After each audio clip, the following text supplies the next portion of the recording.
бағалаймыз, бәрін. Құрметті студенттер, бүгінгі сабағымыздың тақырыбы бағалау.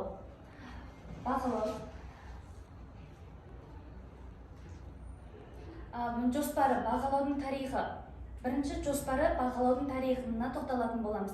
Екінші бағалаудың түрлеріне тоқталатын боламыз. Үшінші жиынтық бағалауға тоқталатын боламыз. Төртінші қорытындыға тоқталатын боламыз. Бағалаудың мақсаты бұл қалыптастырушы оқытудың бағалауға суммативті оқу үшін бағалау форматы болып табылады. Екінші бағалау. Бағалаудың ол оқыту нәтижесінде анықтау үшін қолданылатын тәсіл оқушына берілген тақырыпқа байланысты баға қоюымыз қажет. Екінші бағалаудың тарихы. Бағалау алғашқы жүйе. Студенттерге қоятын болсам, сендерге сұрақ. Бағалау жүйесі алғаш рет қай елде қолданысқа енді? Айсәуле. Бұл бағалаудың жүйесі алғаш рет Германияда қолданысқа ие болған. Дұрыс.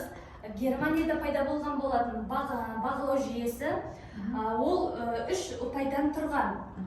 Кім жауап береді? 3 ұпайдан тұрған бағалау жүйесі. Қандай деп па? Олар мен жауап берсек болма, үздіктер және орташалар, одан кейін ең соңғысы нашарлар үшке бөлінеді. Дұрыс, Жұлдызай. 3 ұпайдан тұрды, болатын Жұлдызай жауап беріп кетті. Дұрыс. Сұрақ, тағы да сұрақ қойып кетейін. Береке, саған Ресейде алғаш рет қай қолданысқа енді бұл бағалау жүйесі? Ресейде қай жылы енді? 1737 жылдарда бұл білімге бағалай бастаған, білімге бағытталған жүйе. Бағалаудың мақсаты оқытудың қиындықтарын анықтау. Екінші, болжау мен сұрыптау. Бұл стандарттарны бақылау және орнату мен оқыту бағдарламасы мазмұнын және білім беру стилін бағалау. Қазақстанда бағалау жүйесінде оң өзгерістер. Біздің Қазақстанда ең алғаш рет ол Назарбаев Ништ мектебінде қолданысқа енген болатын. Ол қолданысқа енген болатын. Ол қай жылдар деп ойлайсыздар? 2011-2012 оқу жылы аралығы. Дұрыс. 2011 жыл және 2012 жылдары қолданысқа ене бастады. Назарбаев мектебінде және қай пәндерде қолдана бастады бұл бағалау жүйесі? Кім жауап беріп кетеді? Химия, биология бағытында. Физика, математика бағытында 7 сыныпта және 8 сыныпта химия, биология. Дұрыс. Дұрыс жауап бердің. Химия және физика, математика бағыттарында бұл бағалау жүйесі қолданысқа ене бастады. Бағалау дегенді қалай түсінесіңдер өздерің? Сұраққа жауап беріп кетсеңдер. Бауыржан, бағалау дегенді қалай түсінесің өзің? Өз ойыңды айтасың, Бауыржан. Өз ойыңды. Өз ойың. Әйтеуір өз ойыңды айтасың. Жоқ, бағалау. Бір-біріңді бағалайсыңдар. Өзіңді бағалайсың. Қалай түсінесің бағалау деген? Не ол? Адамның білім деңгейін анықтау. Бұл да дұрыс. Мен толықтырып кетсем бұл сұраққа. Бағалау дегеніміз ол жақын отыру, адамдармен бір-бірімен таныса білу, және де бір-бірінің білімін бір-біріне жеткізу арқылы деген мағынаны білдіреді. Жақын отыру деген мағынаны білдіреді. Бағалау, талдау деген мағынаны білдіреді. Бағалаудың түрлерін кім біледі екен? Жеке-жеке. Жұлдызай.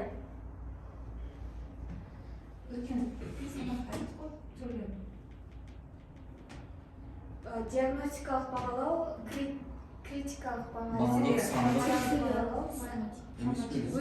бағалау, Балдық сандық Кім жауап беріп жатыр, соны жүресіз? Балдық сандық бағалау. Сосын? көркем қосып жатыр, абсолютті бағалау деп. Сосын суммативті бағалау. бағалау деп бар, сөзі қосқан. Жиынтық суммативті. Суммативті орысша, жиынтық қазақша. Жақсы, иә? Болды, жақсы, рахмет. Келесіне өтсем. Сұраққа ма? Сұраққа.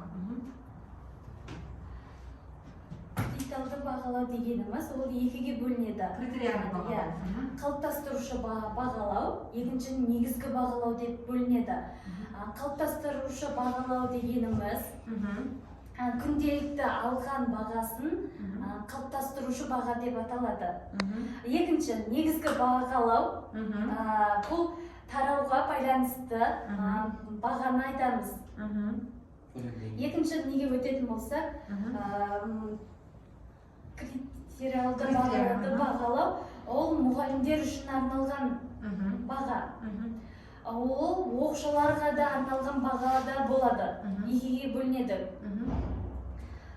Критериалды бағалау екіге бөлінеді негізінде. Жиынтық бағалау, суммативті деп аталады. Екінші ол формативті бағалау деп аталады. Суммативті бағалау қалыптастырушы болып не алады. Мына жерде сіздерге көрініп тұрған шығар, бұл жерде екіге бөлінген. Осыны өздеріңізге керекті дәптерлеріңізге түсіріп алсаңыздар болады. Немесе жібересіз. Мен слайдпен жіберемін. Жиынтық бағалау дегеніміз ол оқу бағалау,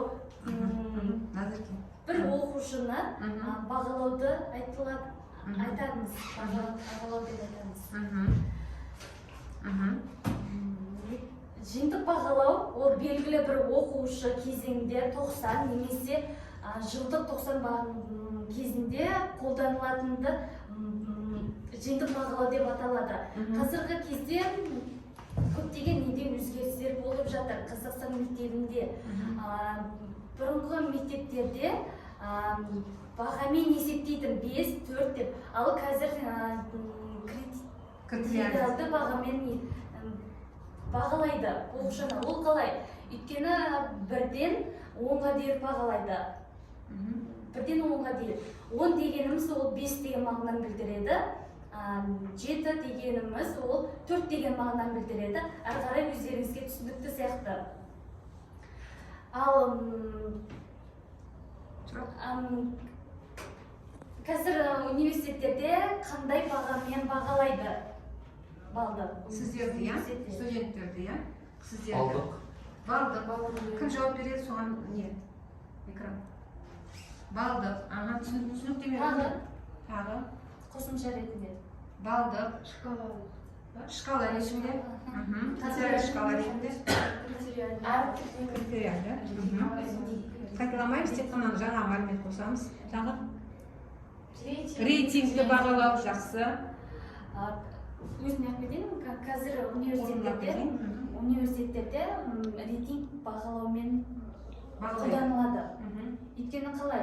Біз 80 дегеніміз ол 4 деген нені білдіреді, 90 ол 5 деген мағынаны білдіреді, ары қарай 70-тер ол 3-ге сондай неге кетеді. Университеттерде рейтинг бойынша бағалайды, ал мектептерде критериалды бағалаумен қолданылады. Сұрақ қоямыз. Бүгінгі сабақта Сұрақ қоямыз. Сабаққа байланысты. Бауыржан, осы бағалау жүйесі ең алғаш рет қай елде қолданысқа енді? Германияда. Жеке-жеке әрқайсысын тез-тез. Берекеге, осы бағалау жүйесі екінші елде қолданысқа енген болатын. Ресей қаласында қай жылдары? 1937. Сосын ол неде полный айтсаң, ол жерде негізі балдық немен не қылынған. 5-тік, 8-дік, 10-дік, 12-дік болып, иә. Молодец, Акмай бүгінгі неге сұраға. Жоқ, анықтауға бола ма тағы? Несін?